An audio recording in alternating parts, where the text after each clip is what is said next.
This game is rated M for mature. Hey there everybody, redxparasite here, and welcome back to Let's Play Bayonetta. In the last episode we started Chapter 2. We encountered a few new enemies and a new person, whose name is Luca, although Bayonetta seems to prefer calling him Cheshire.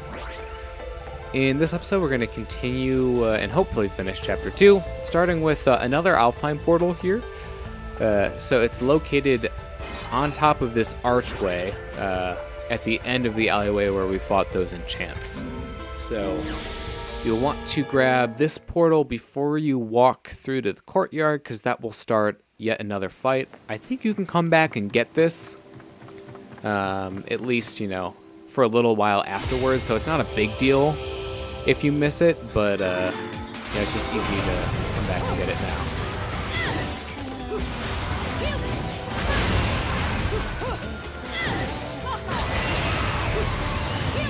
So in this scenario we have, the only goal is to defeat all the enemies, although you can see the amount of time that we have to do so is pretty long, so we're going to have multiple waves of enemies, probably more so than we would, you know, in a normal fight. So these Alfheim levels will kind of up the ante in terms of it's never usually as simple as, you know, defeating the enemies.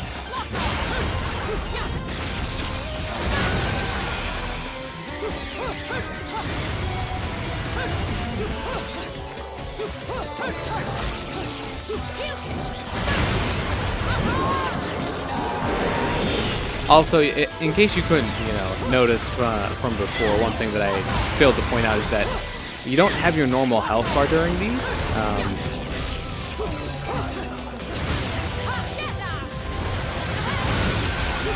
So you'll only have usually a certain number of hits that you can take throughout the whole fight, which, you know, that's part of what makes them more challenging, is because you might only be able to take 3 hits.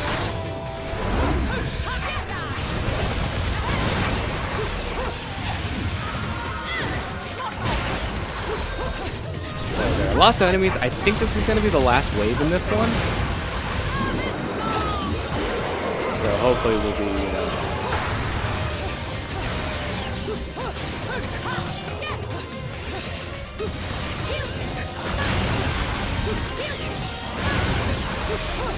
I'm really hoping that this is the last of it, because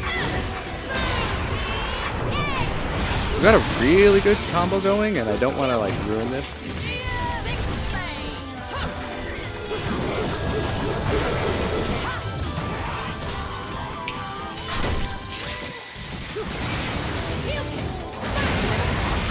Yep. Okay, so this is the last guy.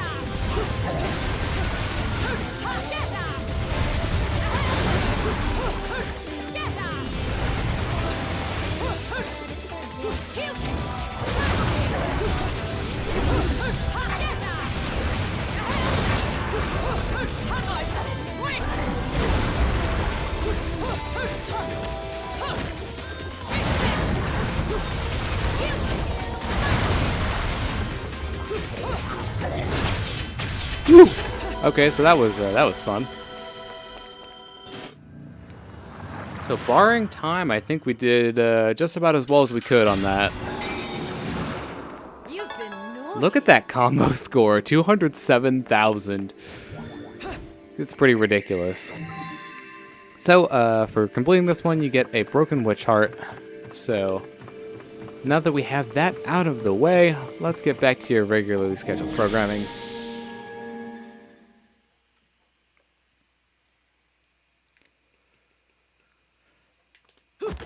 Yeah, I was debating back when I was doing the planning for this LP whether or not I was going to do the Alfheim versus, you know, in the actual levels where I'm recording live commentary, because when I was doing the planning for it, you know, making sure that I got all the collectibles and everything, I was having quite a bit of trouble with with the Alfheim segments there.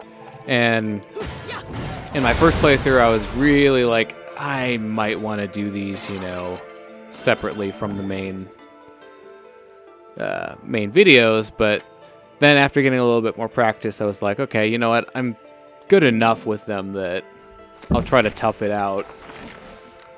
But over here on the right side, we have a chest and another note. So this is notes on the topic of magic 2. In the rigorous pursuit that are the magical arts, one method is said to have caused countless deaths during training, witch walk. To the Ember Witches, it seems witch walk is truly indispensable. Taking their power from the moon, this band of witches were able to draw on the power-enriching qualities of moonlight to execute high-level techniques. However, records state that the witch walk was powered by a pact with a particularly powerful demon who would grant the power to break gravity's bonds, and not by the more common moonlit source. As no further records remain as to the nature of this technique, any more hard facts remain unknown. However, by looking at the traces on the buildings left around Vigrid, one can make some further assumptions. The traces are, in fact, footprints left on the surface of the wall. They blend into the city so well that you almost never catch a glimpse of them at first glance. In fact, those without knowledge of the witch walk would probably never notice the footprint's presence. Amongst the dirt and scars on the surface, there are many buildings in Vigrid where the footprints sporadically continue along their sides. This must be none other than proof that these magic practitioners were able to literally walk on walls. Many of these buildings were where the witches have left their mark are truly strange. There are doors in unbelievably high locations, or the building may lack a path to its entrance entirely, rejecting all intruders and living a life of solitude. Witch walk was not just a training technique for the Ember Witches, it was a shield that protected their way of life. So I'm glad that I was able to get good enough, at least most of the Alfheim verses, to do them, you know, in the actual stages, because otherwise I'd have to skip them, and you won't get as good of a score on the stage if you skip those verses. So on the other side of the courtyard, here is another chest. So make sure that you pick that up. Once you walk into the middle of the courtyard here and try to go forward, it will start another verse. And there should be some enchants.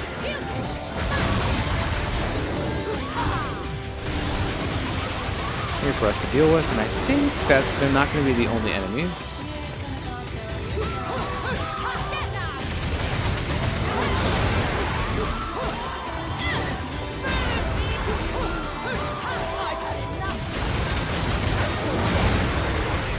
So, there we go.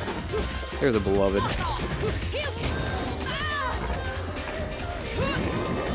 So, in order to escape their grasp, I've done it twice now, but just have to rotate the control stick.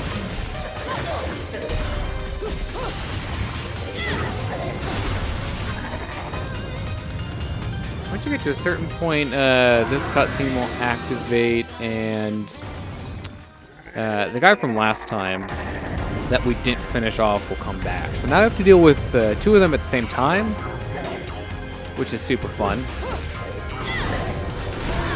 Ow, okay, might want to use that. So my advice would be to concentrate on one of them at a time and try to keep it between you and the other one. So just get on the other side of it so that, you know, you're only having to deal with one of them at a time, hopefully.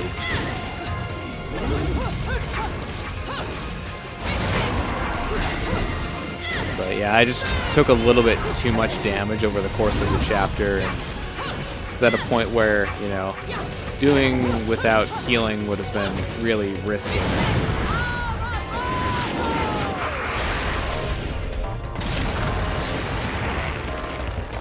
So, summoning Gamora again. For now, it's the one that I think that gets used for most of the normal climaxes against regular enemies that aren't bosses. We'll see a little bit more variety in the future as far as what things that get summoned. So for completing this verse, you will get another Golden Hymn LP. Yeah, so not too great, but this one is Quasi una Fantasia. And I think we're good to move on here. We've gotten everything so far. Okay. One last thing before we move forward. And this is where the game starts getting kind of ridiculous. So you know we had the one Alfheim level that was at the beginning of this area. Okay, it's like not too far back from where you started, so it's not too ridiculous. The other one, hidden on the archway, you know, kind of in the direction that you're traveling.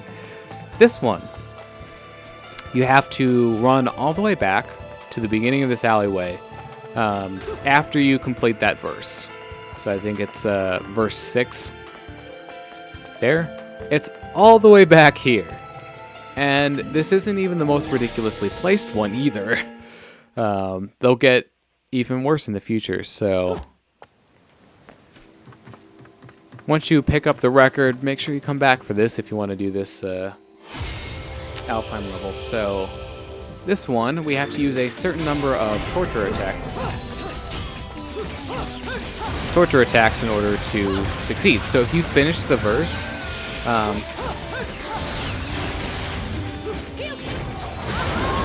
without doing the required number of torture attacks, you will fail. So,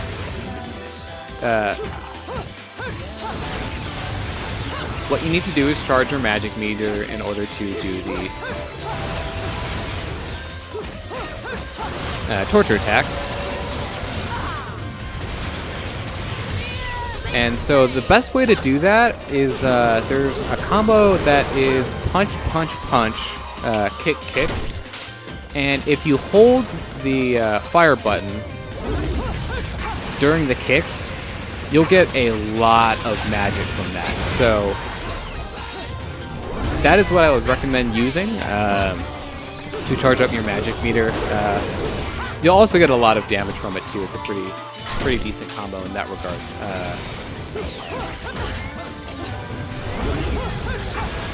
One other thing that's worth noting is that whenever you successfully activate Witch Time, you will also get 1 magic gauge for that.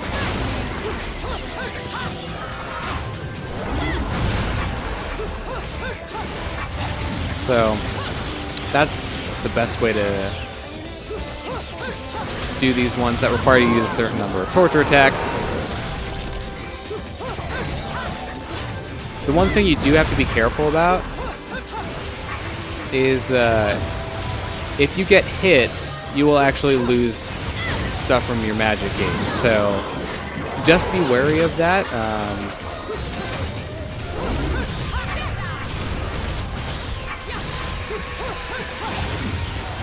Because it will make these more difficult if you get hit and then you lose, you know, the magic that you've been charging up.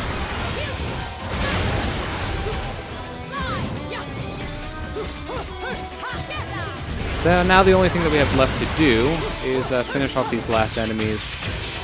And we should get a pretty darn good combo score for that, since we had the max combo multiplier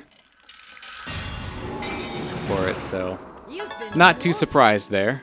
Also, 131,000. So actually, the overall combo score for this stage is going to be pretty darn high. So now that we're done with that, that's all the backtracking I think that we have to do for this. So we're good to finally move forward. I know it's kind of slow given all these Alfheim levels that we have to go back and do, but in order to get all of the Broken Witch Hearts and Broken Moon Pearls, you have to do all of the Alfheim levels at least once. So best just to do them, you know, all in one go, so you don't have to replay things if you don't want to. One of the things I think is good about the Bayonetta games is that they are very fun to go back and, you know, replay And, you know, they have challenges, so if you want to get pure platinums or just, you know, play through them again, they're very satisfying games to play as well. So we're going to run forward here, and there's a note to the left. It says, about the Umbra Witches 1. Witches were ones of talent. That is my impression after years of exhaustive research into the Umbra. The word witch triggers within us all prejudices toward the paranormal or the supernatural. However, in this ancient city of Vigrid, the magical arts were a systematic form of scholarship. Of course, what I have learned about witches will be labeled as fraud by the world at large, or undoubtedly dismissed as nonsense. I will begin these notes with items I have confirmed to be absolute facts in regards to witches. Due to their lack of contact with the outside world, we often feel that witches were a strictly hereditary order. However, this is not always the case. For one to become a witch, one must first and foremost possess incredible spirit energy. Those with the power could become witches despite being of low birth, and those without power would be forced into secular life regardless of any blood ties to a witch clan.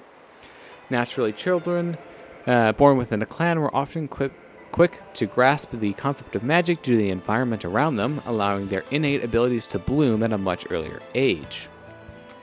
Coming to grips with this concept must have inspired one to further hone their spirit energy.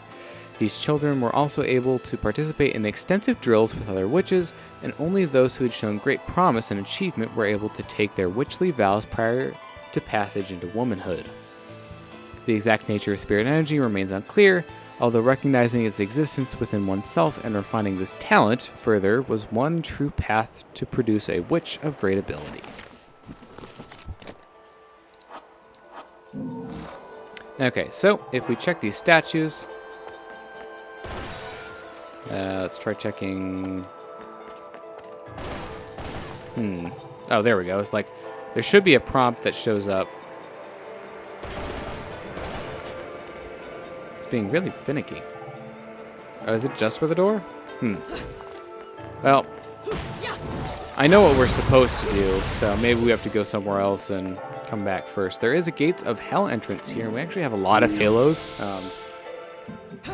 Because of those two Alfheim levels where we got really high combo scores. So for all of the combos that you do, you will get halos for them. You'll see the halos kind of tabulate after you. Another LP? Working me to the bone. But no need to pity me. I was bored anyway. After you finish the combo. Whip some things into shape for you.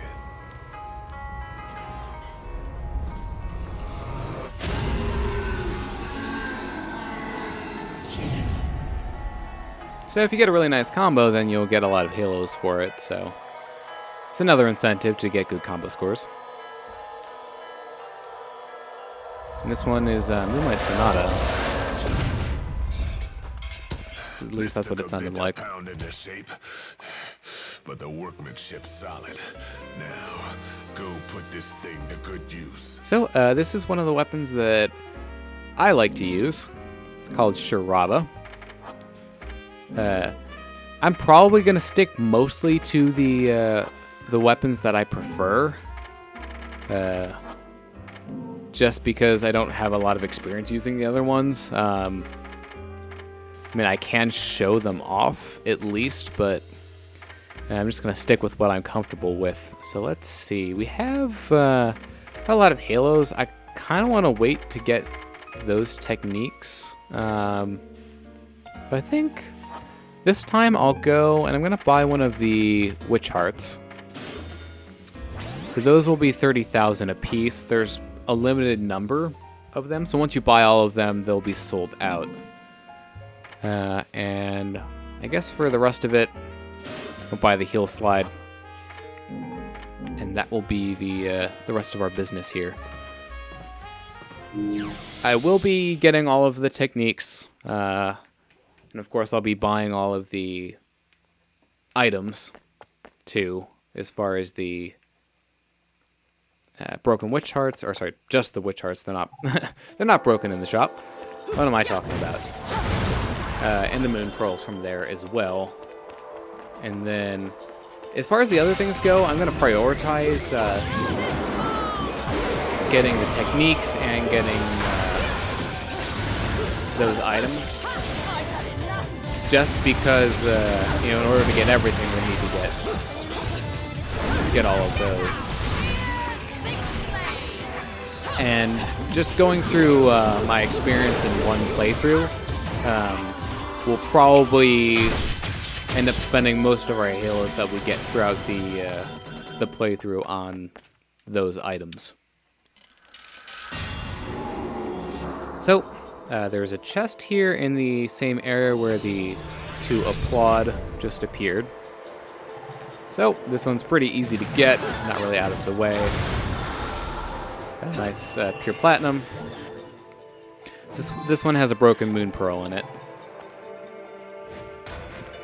And then up here, on top of this balcony, if you double jump up near where this tree is, there's a broken witch heart. So you may not be able to see it, but as long as you double jump, you should be able to get it pretty easily. The items have a little bit of magnetism to them, so they'll kind of drift towards you once you get within a certain range. So now that the statues are back, we can actually activate them.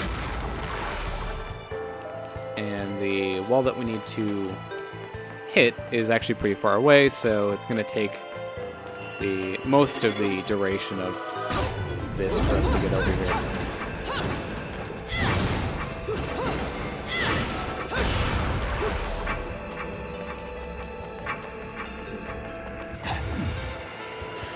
And we're actually nearing the end of this chapter, which is a good thing since we're kind of getting up there on time, although I'm not sure if there is a cutscene before the end of this chapter yet. Or not. So I'm going to equip Sharaba here because I kind of forgot to do that right after we got it. So it does, you know, behave a little bit differently. So when you charge it, you get kind of these large sword attacks, rather than, you know, shooting like you do with the guns. And of course, being a sword, you can't equip it to your feet either. So that's another thing about it that kind of separates it.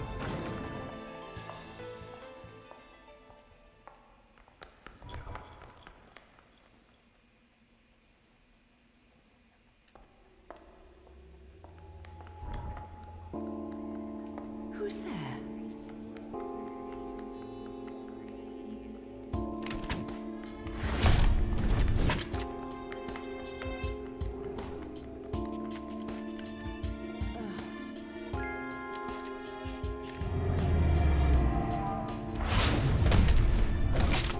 You've played enough hide and seek, my scurrying little friend. Just a child? What are you doing running around Vigrid? You're certainly not dressed in your Sunday best.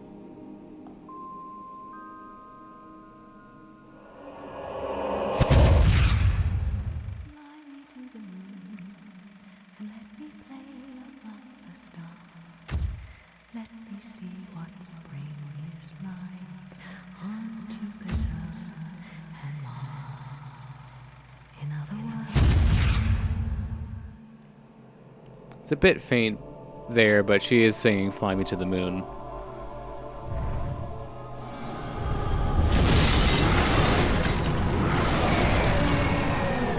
Oh, hey, look, it's that big angel from before. We saw the flashback. And here.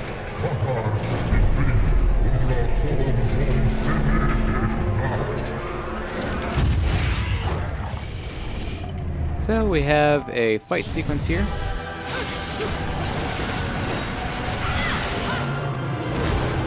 So with this sequence, I think we just have to drain this health bar. Just be careful, so it's gonna, you know, flail around.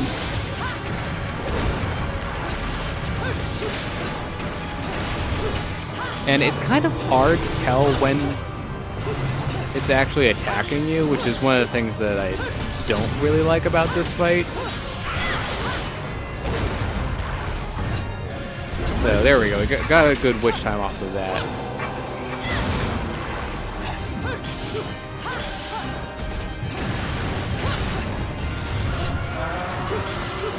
So yeah, I generally take quite a bit of damage here just because it's not always 100% clear what its attacks are.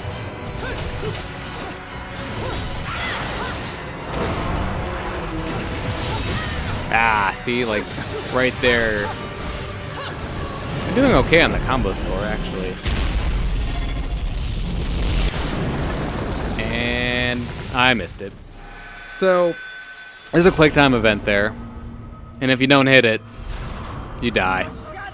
Instantly. Now, the game is nice enough to put you in right before where the QTE is, but still kind of sucks when you might be going through this and you don't hit the button and then suddenly you have a death on your record and it affects your overall score. So kind of sucks when that happens, but not much you can do. So that is the end of this stage. Or this chapter, as it were. Got two silver medals, and most of the rest of them were fine, so I think probably could have gotten a platinum if not for that one death. See what the overall... Okay. So I think you only get the overall ranking when you replay through a stage, because... if I go back and play one of these stages again, you could see that there's actually a second result screen. So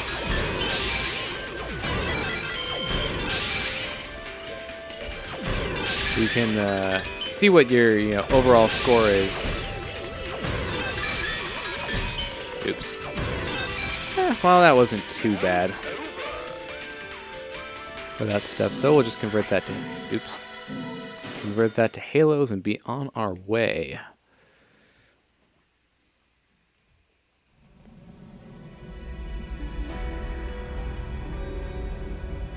So one thing that I've failed to point out up until this point is this map here that has the little Bayonetta figure on it. Will show you where in the area of Vigrid that she currently is. So, there's nothing else for me to do or say here, so I'm going to end off this episode. So, thank you very much for watching. I've been redxparasite, signing out.